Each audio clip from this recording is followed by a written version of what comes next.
Morning, everybody. Happy Hanukkah. Thanks for joining us. We will begin Parshas Miketz, chapter 41, verse 8. The Parsha famously begins, Paro has dreamt two dreams. He doesn't seem very happy with whatever explanations he's been given. And then the aide that had interacted with Yosef in prison kind of wakes up and says, oh, wait, I know this guy from prison who's very good at interpreting dreams. Maybe I should bring him in. And that's how we proceed with the story. But on the topic of Paro's dreams, chapter 41, verse 8, Vayiva boker vatipoem brucho. And it was in the morning, and then Paro was aroused, he woke up, and he was agitated. Vayishlach vayikros kochar tumei b'tzayim v'skochach omeha. And he sent for all of the magicians, wise men of Egypt. Vaysaper Paro lohem es chalomo. Paro told them his dream, singular. Vein posero sam lefaro. And no one could explain them, plural, to Paro. So it's an interesting thing. The description of the dream, when Paro is telling them it's one dream, and when it's understanding its dreams, they were not able to explain them for Paro. And that phrasing, anyway, that they were explaining them for Paro is kind of a little bit, or to Paro, it's a little bit awkward. Presumably means no one could explain them. So why does it shift from it to them in terms of the dreams? And why does it talk about not explaining it for Paro? The second kliyakar on Pasuk Ches. Vaysaper Paro lohem es chalomo vein posero sam lefaro. Chalomo mashma chalom echad. The way it's described when Paro told them about it implies it was one dream. Midaloka Omar Chalom Osav, and the fact that it didn't refer to them in the plural. Vein posero sam, and no one could explain them. Shnayim b'mashma. That implies that it was two dreams. Midaloka Omar Osav, and the fact that it didn't say no one could explain it to Paro. V'nir lefarish the Pirish Rashi she'amru lo sheva banos atakover. Rashi brings down that they told him the pshat of the dream is that you're gonna bury 7 daughters. Vikashali, and so he didn't like the pshat. He didn't like the explanation. Vikashali lamalo hiski Rashi gam mashiniskar she'amru lo sheva parchios atakove sheva yimra dubach. It's interesting. The Medrash cites all these different versions of what they said, and Rashi only cites one. Al ken karov be'inai lefarish. Kliyakar says, I think the pshat over here is something else. Ki ratza l'sakein shinui lashon zeh. Ki Paro siper lehem chalomo, ki ladato hayonire shakol chalom echad. As far as Paro was concerned, this is one interconnected dream. Vayonela me'enav inyan hishanos hachalom. He was very, very disturbed regarding why it came up, why he had the same dream more or less twice. Alkein Amar v'yein poser osam lefaro, shelo yichlu liftor osam.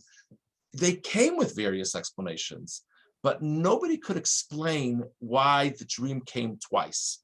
So Paro sees it as one significant message that for some reason is being conveyed twice, and nobody could sufficiently explain to Paro why it would happen twice. Why the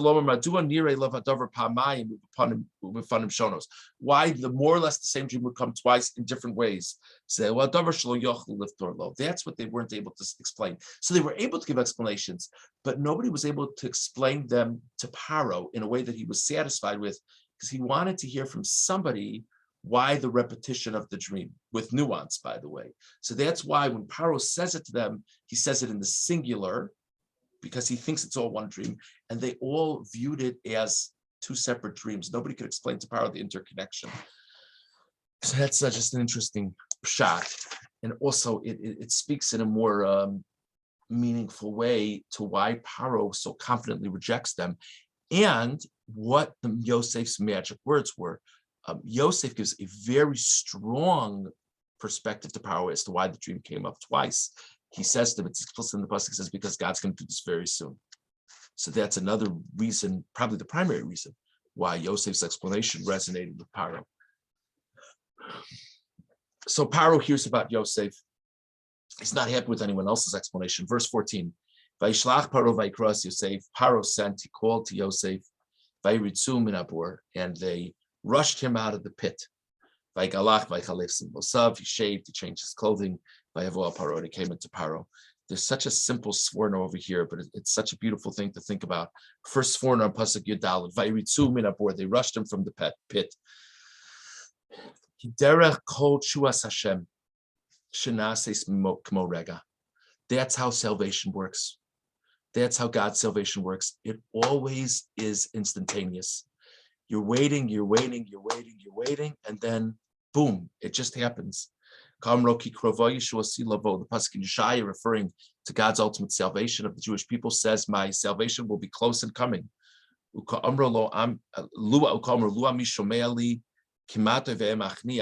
will happen quickly. By the way, when the Jews ultimately were freed from Egypt, the Jews were driven out of Egypt.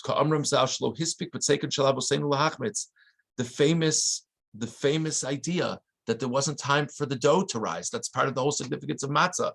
Right? Once it was time to go, it was time to go and get out of here. Malachi, talking about the ultimate redemption, says, suddenly it will come. So this is an amazing thing to think about, not only on a national scale, presumably so many times it happens that way in our lives. Think about it. So many things just turn around very dramatically, very quickly. We're waiting, we're davening, and then boom, something just happens. So Yosef is sitting there in prison. It had been 2 years since he had the exchange with these people in the prison with the dream. Nothing came of it. He was so sure that the reason why these dreams were shared with him was because this was his ticket out of prison. And nothing happened. It was over. And no light at the end of the tunnel. And then out of the blue, totally out of the blue. And it's not like they come to him and say, well, Paro would like you to come sometime in the next 3 months. Like imagine, like in Congress today, a person gets who knows what they're going to, they're invited to testify before a congressional committee. Who knows what it's going to happen? So they just come, let's go out, let's go, no. And it's practically overnight, he becomes the viceroy of Egypt. It's just an interesting thing to think about on a national scale, but perhaps sometimes in our personal lives as well. Okay, jumping ahead to verse 33. So Yosef says the whole pshat of the dreams to Paro, as we just mentioned earlier this morning. In verse 32, he told him the reason why it happened twice, the reason why the dream happened twice, because this whole is going to come very quickly. And now in 33, Yosef gets a lot of chutzpah. And he says, V'ata yerev Paro, we actually mentioned this Shabbos morning, and now Paro should find ish navon v'chacham, an understanding and intelligent man, v'shiseo al eretz Mitzrayim, and appoint him over Egypt. Verse 34, Yasef Paro should do this, v'yafked v'kitim al aretz, and he will appoint representatives on the land, v'chimeshes eretz Mitzrayim, v'sheva shnei asava, should divvy up the land of Egypt or fortify the land of Egypt in these 7 years of plenty. And he goes on and on to what Paro should do and what the plan should be. Who asked you? You gave the pshat for the dream. That's what you were asked to do. How about answer the question and wish the king a good day? And he says, here's my pitch for what I think you should do. Here's my proposal. He was a prisoner at the beginning of the day. Why'd you open your mouth? Sforno pasuk lamed gimel v'atoye refaro me'acher shakel yisparach higid harav ha'asid leman tasur lo shiasamecha. God told you what was coming. God gave you advance notice about the famine. Why did God give you advance notice about the famine? So you could do something about it. But God didn't only tell you about the famine, God told you about the years of plenty. Why did he tell you about the years of plenty? Lo diacha b'metoshia, because this is the solution. If you do it right during the years of plenty, you'll be okay during the years of famine. Roy lach, it's appropriate for you. L'man lo techta lo shetira. It would be practically sinful to not fully implement the message that God is sending you. And the message is not only isn't the future interesting, the message is there's going to be a famine and I'm bringing you plenty. And if you're smart, you'll deal with the plenty. So you'll manage the plenty so that you can be okay during the famine. So as far as Yosef is concerned, to not follow through in a concrete way is to ignore the dream, is to ignore the kindness of God's message to you. So he considered this part of the portfolio of explaining the dream. This is an interesting sforno to think about. And now there's a Ramban. I don't know if anyone ever wonders about this. Navon and Chacham sound like very similar words. For lack of better translation, Navon is a person of Bina, a person of understanding. Chacham is a person who's wise, who's intelligent.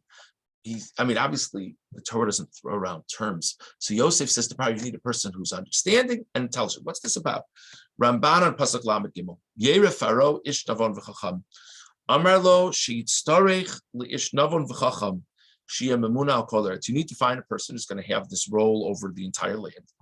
V'yafked od p'kidim tachtav, and he has to appoint people under him. It's not enough. He can't do it alone. Even if you find a real superstar, he's not going to be able to do it alone. He has to have people working under him.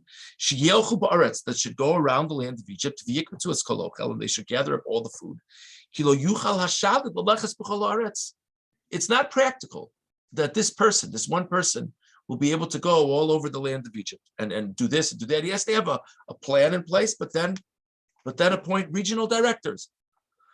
The Amarlo, Shia Navon v'chacham. He says to him, he should be understanding and wise. Navon, Shigeta l'nahel im eretz Mitzrayim belechem lefi hataf miyado v'laseis lahem k'dei chiyusam. He needs to know how much food the Egyptians will need. He needs to understand how to sustain the Egyptians, how to meet the needs of the Egyptian individual, the Egyptian family. Yimkor hamosar la rotas ha'acheros lasof osher mamal leparo. Because you have to figure out what you need, because what you don't need, you should be selling to other lands to build up the treasuries of Paro. So there's a lot of calculation here. There's a lot of calculation. By the way, we can relate to this in our times because this is an issue, I do not mean to get political, but this is an issue that's very relevant right now. The vaccines. How many vaccines should we keep here in this country? How many vaccines? Again, forget the business aspects of the pharmaceutical companies, not my department, but how many vaccines should we be trying to spread around the world? It's an interesting question.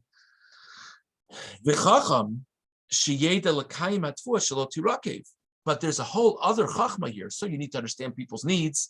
You need to understand the finances of Egypt. But you also need to have a plan how the grain won't rot. Because if you hold the grain too long or you don't preserve the grain well enough, that'll be such a terrible waste. And remember, you need to plan for the future. So you have